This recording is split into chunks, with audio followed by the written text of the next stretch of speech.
نحمده ونصلي ونسلم على رسوله الكريم أما بعد فأعوذ بالله من الشيطان الرجيم بسم الله الرحمن الرحيم ثم أنشأنا من بعدهم قرنا آخرين فأرسلنا فيهم رسولا منهم أن اعبدوا الله ما لكم من إله غيره أفلا تتقون وقال الملأ من قومه الذين كفروا وكذبوا بلقاء الآخرة وأترفناهم في الحياة الدنيا ما هذا إلا بشر مثلكم يأكل مما تأكلون منه ويشرب مما تشربون ولئن أطعتم بشرا مثلكم إنكم إذا لخاسرون أيعدكم أنكم إذا متم وكنتم ترابا وعظاما أنكم مخرجون هيهات هيهات لما توعدون إن هي إلا حياتنا الدنيا نموت ونحيا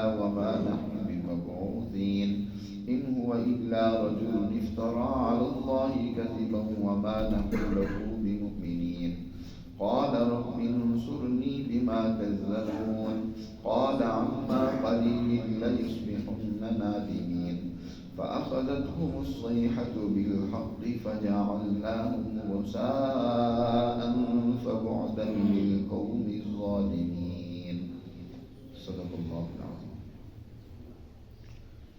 یہ سورۃ المؤمنون کی آیات ہیں۔ اس سے پہلے حضرت نوح علیہ السلام ان کی دعوت کا تذکرہ تھا کہ کس طرح حضرت نوح علیہ السلام اپنی قوم کو رشد و ہدایت کی طرف بلاتے اور قوم اور خاص طور پر قوم کے ملا سردار اور جو مترف تھے انہوں نے اپنے پیغمبر حضرت نوح علیہ السلام کو کس طرح بری طرح جواب دیا، ان کے بارے میں کس طرح منفی پراپوگنڈے کیے اور ان کو کیسی کیسی اذیتیں پہنچائی، اور بڑا طویل اور لمبا زمانہ مسلسل نوح علیہ السلام کی دعوت کو وہ جھٹلاتے رہے۔ شب و روز کوئی موقع ایسا نہیں تھا کہ حضرت نوح علیہ السلام نے اپنی قوم کو سمجھانے کے حوالے سے اس سے فائدہ اٹھاتے ہوئے قوم کو سمجھایا نہ۔ مجمع میں انفرادی طور پر حضرت نوح علیہ السلام نے ہر طرح سے سمجھایا، لیکن جب قوم کے سربراہ افراد شر اور تکلیف پر حد سے زیادہ بڑھ گئے تو پھر اللہ نے اس قوم کو تباہ و برباد کر دیا، ایک بہت بڑے طوفان کے ذریعے سے غرق کر دیا۔ حضرت نوح علیہ السلام کے بعد پھر انسانیت کا ایک نیا دور شروع ہوتا ہے۔ قرآن نے اس کا یہاں ذکر کیا، ثم انشأنا من بعدهم قرنا آخرین۔ ان کی ہلاکت اور ان کی طوفان سے غرق ہونے کے بعد ہم نے قرن آخر، قرن عربی میں کہتے ہیں قوموں پر ایک جو نیا دور آتا ہے جس میں قومیں اپنے تمدن بناتی اور وہ ایک عروج حاصل کرتی۔ اس وقت قومیں جو ہیں جب وہ آباد ہوتی ہیں، تمدن بنتا ہے اور قومیں جو ہیں وہ ترقی کرتی ہیں تو ان کے اندر رفتہ رفتہ بہت زیادہ خرابیاں بھی پیدا ہو جاتی ہیں، تعیش پسندی آ جاتی ہے، ظلم و فساد سرایت کر جاتا ہے، اور اس طریقے سے معاشرہ پھر وہ انسانی معاشرہ نہیں بلکہ حیوانی معاشرہ بن جاتا ہے کہ جو طاقتور ہے وہ کمزور کو کھا جاتا ہے، جس کی لاٹھی اسی کی بھینس والی صورت بن جاتی ہے۔ جیسے جانوروں کے ہاں یہ ہے کہ طاقتور جانور کمزور جانور کو اپنا لقمہ بنا لیتے ہیں، بڑی مچھلی چھوٹی مچھلیوں کو نگل دیتی ہے، اسی طرح طاقتور جو ہے وہ کمزوروں پر ظلم ڈھاتا ہے، ان کا استحصال کرتا ہے اور ان کی عزت سے بھی اور ان کی مال سے بھی کھلواڑ کرتا ہے، تو وہ معاشرہ انسانی نہیں رہتا بلکہ حیوانی معاشرہ بن جاتا ہے، خرابیاں ہر طرف بڑھ جاتی ہیں، قتل و غارت گیری۔ تو پھر اللہ سبحانہ و تعالیٰ ان قوموں کی رہنمائی کے لیے، انہیں سمجھانے کے لیے، اپنے ان کرتوتوں سے انہیں باز رکھنے کے لیے اپنے ہادیوں، رہنماؤں اور پیغمبروں کو مبعوث فرماتا ہے۔ اس کا قرآن نے یہاں ذکر کیا، ثم انشأنا من بعدهم قرنا آخرین، پھر ہم نے ان قوم نوح کے غرق کے بعد ہم نے کرنن آخری ایک دوسرا دور شروع کیا. کرن عربی میں اسی دور کو کہا جاتا ہے، آج کسی قوم کو نہیں کہا جاتا، بلکہ قوم کا وہ دور عروج، پھر اس دور عروج کے بعد ان کے اندر وہ خرابی اور زوال کے جو اسباب پیدا ہو جاتے ہیں اس کو کرن کہا جاتا ہے. یہ دور ہے در حقیقت نوح علیہ السلام کے بعد متعدد اقوام کا، خاص طور پر قوم عاد اور قوم ثمود کا دور، جس کو قرآن مجید نے دوسری جگہ پر حضرت نوح علیہ السلام کا جانشین قرار دیا ہے کہ نوح علیہ السلام کے بعد یہ قومیں پھر دنیا میں ان کا دور شروع ہوتا ہے. انہوں نے ایک اپنے تمدن بنائے اور دنیا کے اندر انہوں نے ترقیات حاصل کی. فَأَرْسَلْنَا فِيهِمْ رَسُولًا مِّنْهُمْ، پھر یہ ہوا کہ ان میں ہم نے اپنا رسول بھیجا انہی میں سے. قرآن نے یہاں ایک لفظ ذکر کی ہے فَأَرْسَلْنَا فِيهِمْ رَسُولًا مِّنْهُمْ. ہمیشہ یاد رکھیں قوموں کی تعلیم و تربیت کے لیے اللہ نے اسی قوم میں ہی اپنے رسولوں اور ہادیوں کو بھیجا ہے. اور سب سے بہترین طریقہ تعلیم و تربیت کا یہی ہوتا ہے کہ اپنی قوم کو سب سے پہلے آزادی دلائی گئی، اپنی قوم کو سب سے پہلے ان ظالموں سے، ان طاغوت اور طاقتور سرکش فسادیوں سے نجات دلائی اور اپنی قوم کو تربیت دی. اس لیے اللہ اپنی اسی قوم میں ہی سے اپنے رسول اور نبی بھیجتا ہے. یہ طریقہ کار درست نہیں ہوتا کہ انسان اپنی قوم کو چھوڑ کر دوسری قوموں میں جا کر واضح نصیحت شروع کر دے. اپنی قوم وہ تو سدھری ہوئی نہ ہو، اپنی قوم میں تو ظلم و فساد موجود ہو، خرابی موجود ہو، اس کو چھوڑ کر دوسرے ملکوں میں جہاد شروع کر دیا جائے. جیسے کہ یہاں ہمارے پاکستان میں بھی ایسا ہوا اور اب بھی ہوتا ہے کہ دوسرے ملکوں میں جا کر ہم ان کی اصلاح کرنے، ان کے لیے جہاد کرنے، انہیں آزادی دلانے کی فکر میں لگ جاتے ہیں اور اپنی قوم کی کوئی حالت زار کا پتہ نہیں ہوتا، کوئی خبر نہیں ہوتی کہ یہاں کیا ظلم ہے، کیا بربریت ہے، کیا فساد ہے، یہاں کس طرح عدل کا خون بہایا جاتا ہے، کس طرح لوگوں کی عزت کو، مالوں کو لوٹا جا رہا ہے. اس کی کوئی پتہ ہی نہیں، پرواہ نہیں جی. اس کو تقدیر سمجھ کر اس کو اپنے حال پر چھوڑا ہوا کہ یہ تو خدا کی تقدیر ہے. تو یاد رکھو جب دوسری قوموں کے حالات کا تمہیں پتہ ہی نہیں ہے، ان کی واقعات کو تم نہیں جانتے ہو، وہاں جا کر تم جہاد کرو گے تو وہ فساد ہوگا. ایسا ہی ہوتا ہے نا. کل 5 فروری گزری ہے، کشمیر ڈے منایا گیا.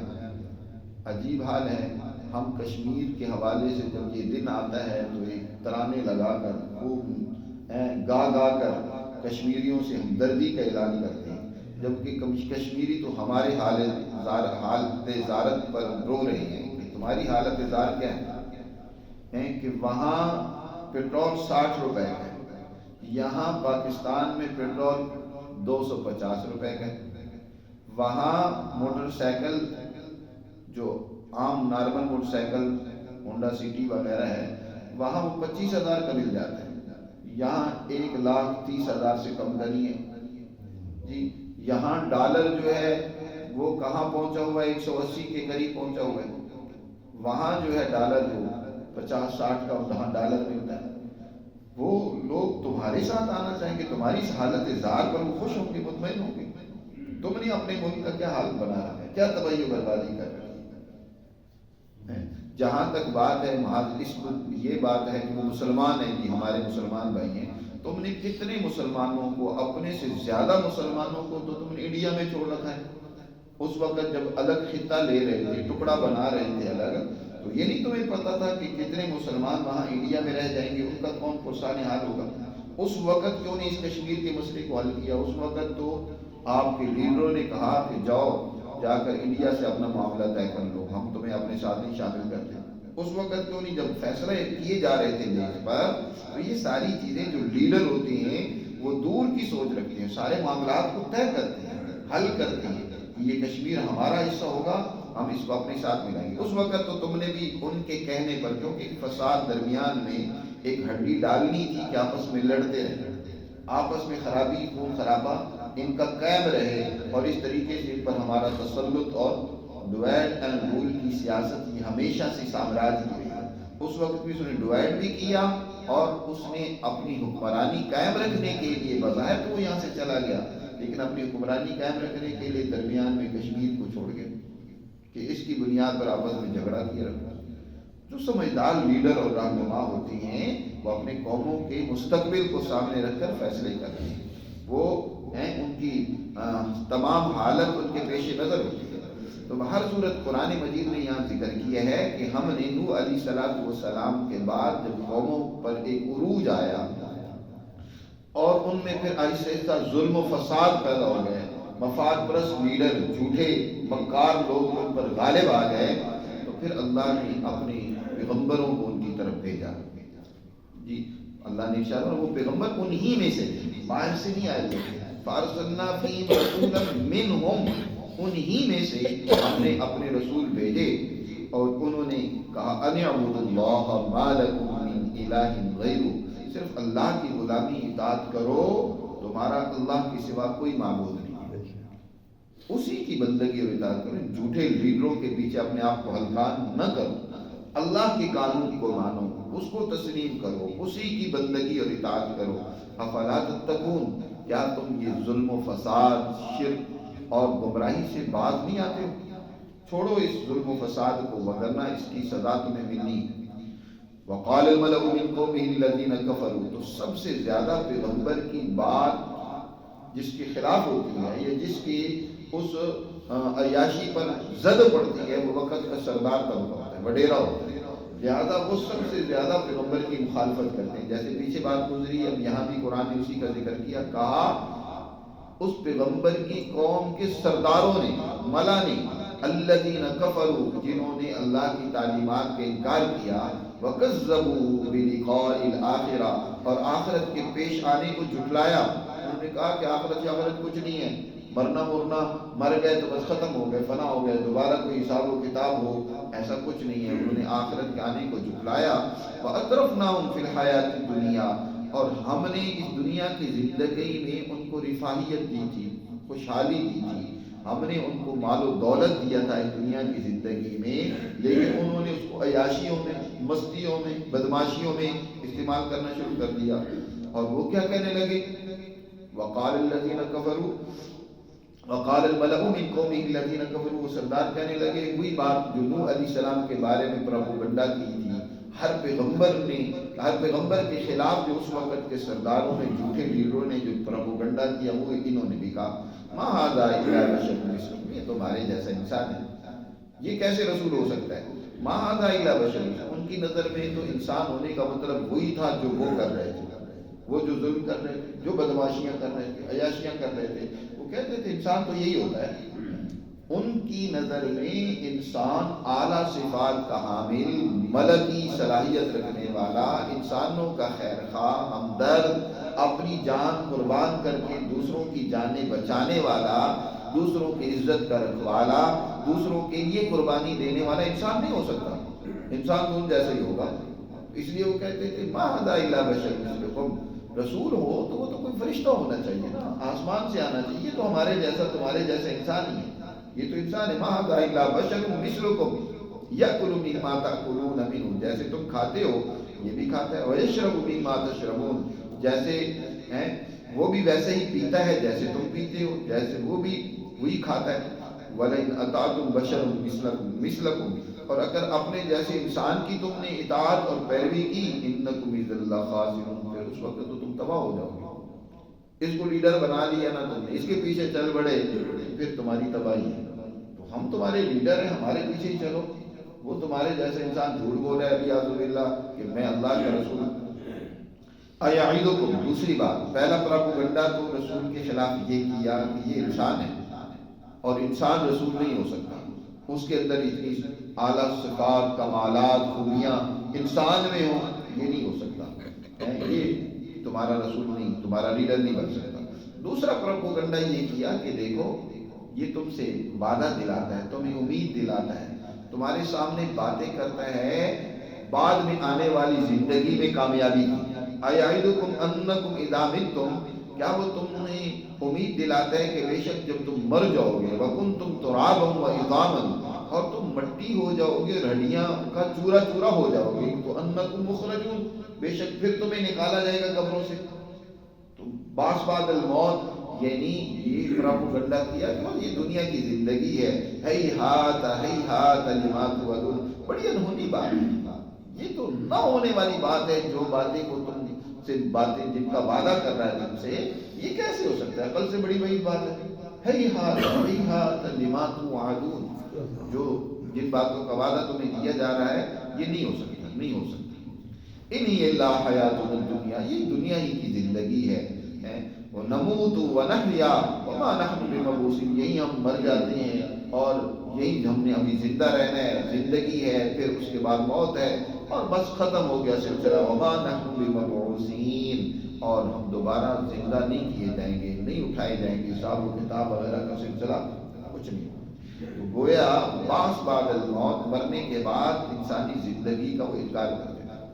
یہ دیکھو اگر یہی بات ہوتی جیسے ان قوموں نے پیغمبروں کو جھٹلایا اور جیسے انہوں نے آخرت کا انکار کیا، اگر یہی بات ہوتی تو پھر اللہ کے عدل، اللہ کے عادل ہونے کا کوئی مطلب نہیں. دنیا میں انسان آپ دیکھتے ہیں کہ ایک وہ انسان ہے جو نیک ہے، اچھے اخلاق کا حامل ہے، جو اپنی قوم کے لیے قربانیاں دیتا ہے، جو اپنی جان بھی وہ اپنے وطن کی آزادی کے لیے، اپنی قوم کی حفاظت کے لیے داؤ پر لگا دیتا ہے. ایک وہ انسان ہے. ایک وہ انسان ہے جس نے شباب، جوانی، اپنا سب کچھ اپنی قوم کی عزت، اس کی حفاظت، رکھوالی کے لیے داؤ پر لگا دیا. ایک وہ انسان ہے. ایک وہ غداران قوم ہے جو غداری کر کے عیاشی کر رہا ہے، قوم کو بیچ دیا، قوم کا سودا کر دیا ہے، اور مال و دولت لے کر اپنی نسلوں کو ترقی دے رہا ہے، اپنے بینک بیلنس بنا رہا ہے، اور وہ دنیا میں عیاشیاں بدماشیاں کر رہا ہے. تو اگر یہی دنیا کی زندگی ہے تو پھر تو ہر انسان اس کو اپنے وطن کے لیے قربانی دینے، جان جوکھے میں ڈالنے، تکلیفیں مصیبتیں جھیلنے کی کیا ضرورت ہے؟ پھر تو وہی ٹھیک ہے. اگر زیادہ سے زیادہ کوئی یہ کہا جائے کہ نہیں جناب بعد میں جو ہے نا اس کا نام روشن رہتا ہے، نام اچھا، تو بعد میں نام کی روشنی کو کوئی ترجیح نہیں دے گا، بلکہ دنیا تو پھر فساد اور ظلم اور جور سے بھر جائے گا. نہیں، یہاں انصاف ہونا ضروری ہے.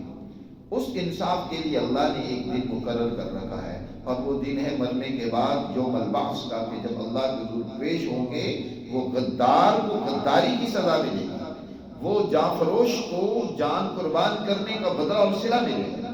جس نے جو کردار ادا کیا اس کے مطابق اسے جزا و سزا ملے گی.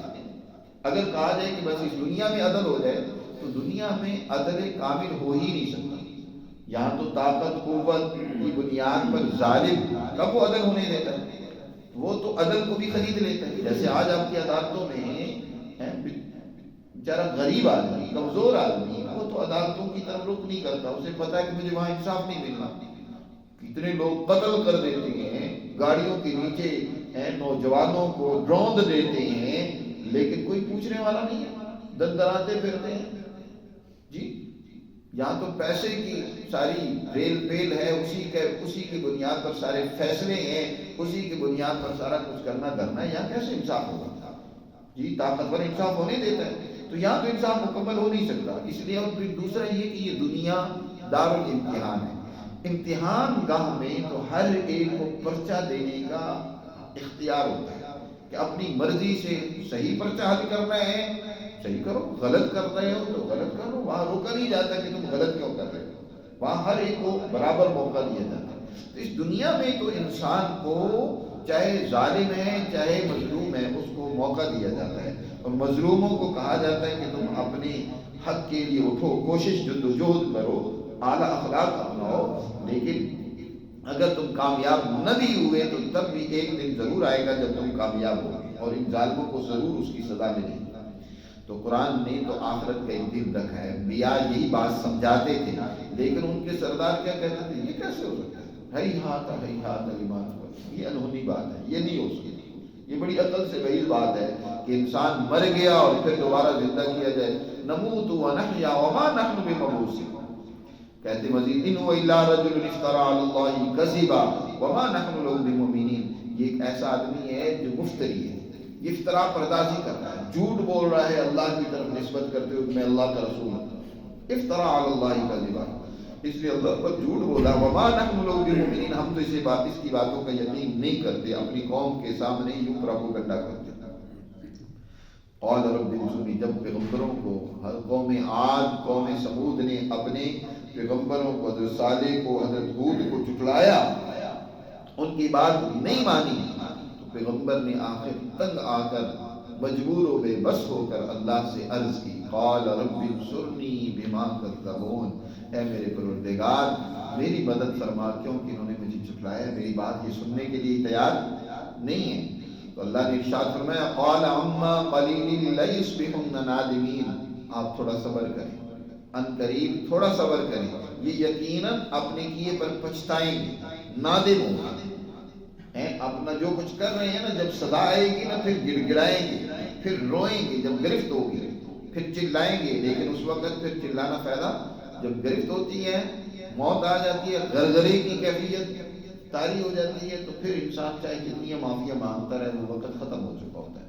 فرعون نے بھی جب ڈوبنے لگا تھا نا، غرق ہونے لگا تھا، کہنے لگا آمنت برب موسیٰ و ہارون، میں اب موسیٰ اور ہارون کے رب کو مانتا ہوں۔ فرشتے نے کہا اب مانتا ہے، وقت کنتا عصیت قبل وکنت من المفسدین، اس سے پہلے تو بڑا سرکش نافرمان فسادی بنا رہا ہے، اب جب ہماری گرفت آئی ہے تو کہتا ہے کہ میں مانتا ہوں، وہ ماننا نہیں ہوتا۔ اما قلیل لیصبحن نادمین، پھر کیا ہوا، فاخذتهم الصیحۃ بالحق، حقیقتاً ایک بہت بڑی چنگاڑ نے انہیں پکڑ لیا، ایک بہت بڑی چیخ نے، بہت بڑے زلزلے نے انہیں پکڑ لیا، اور فجعلناہم غثاء، اور ہم نے ان کو ایسا کر دیا جیسے خس و خاشاک ہوتا ہے، پانی جب بہ رہا ہوتا ہے نا، سیلاب کا پانی بڑی تیزی کے ساتھ، تو اس کے اوپر گھاس پھوس ٹہنیاں پتے وغیرہ وہ بھی بہی چلے جا رہے ہوتے ہیں، تو ہم نے ایسے ان کو تباہ و برباد کر دیا جیسے وہ پانی پہ بہنے والا خس و خاشاک ہوتا ہے، ایسے یہ پڑے ہوئے تھے۔ فَبُعْدًا لِلْقَوْمِ الظَّالِمِينَ، بس ایسی قوم کے لیے جو ظلم و زیادتی کرنے والی، ظالمین، یہاں قرآن ہر جگہ پر ظالمین کو یہ سزا کا ذکر کرتا ہے، ان کے لیے ہلاکت و تباہی و بربادی ہے، ان کے لیے جو دنیا میں ظلم پیدا کرتے ہیں، فساد کرتے ہیں، بدماشیاں کرتے ہیں۔ یہ دنیا تو عدل کرنے، امن قائم کرنے کے لیے ہے، لوگوں کے مسائل حل کرنے کے لیے اللہ نے اس لیے انسان کو دنیا میں بھیجا تھا، لیکن ظالم ہیں وہ فساد پیدا کر کے عیاشیاں کرنا چاہتے ہیں، تو ان کے لیے بہت بڑی تباہی و بربادی ہے۔ تو اس طریقے سے حضرت نوح علیہ السلام کے بعد جو قوموں کا ایک دور آیا، اور پھر اس دور کے نتیجے میں قوموں میں جب ظلم و فساد پھیلا، اللہ نے ان قوموں کو نشانی عبرت بنایا اور ان کو سزا دی، اس کا تذکرہ کیا ہے۔ اگلا دور ایک نیا قوموں پر آیا، اس کا بھی قرآن نے ذکر کیا، اس پر انشاءاللہ کل بات کریں گے۔ الحمدللہ۔